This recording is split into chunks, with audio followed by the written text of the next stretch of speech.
The overall goal of this procedure is to perform chemically selective imaging on the surface of a tablet undergoing pharmaceutical dissolution using in situ CARS dissolution analysis.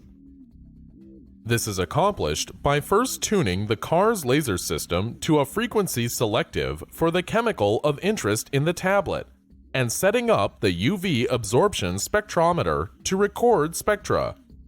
The second step is to place a tablet into the CARS dissolution flow cell and screw tightly closed.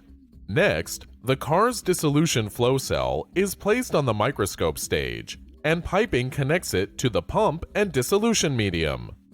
The final step is to simultaneously record a CARS dissolution video while pumping dissolution medium and recording UV absorption spectra. Ultimately, in situ CARS dissolution analysis is used to show that surface changes during dissolution can be visualized and correlated with changes in dissolution rate.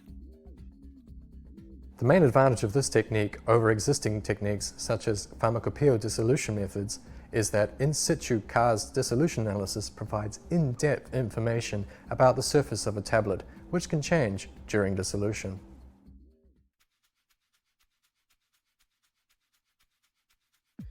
To begin, turn on the CARS laser and the deuterium lamp ultraviolet or UV light source and allow it to warm up. Open the shutter on the deuterium lamp UV light source by setting the shutter switch to open.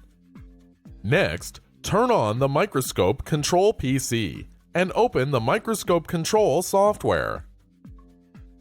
Turn on the UV spectrometer.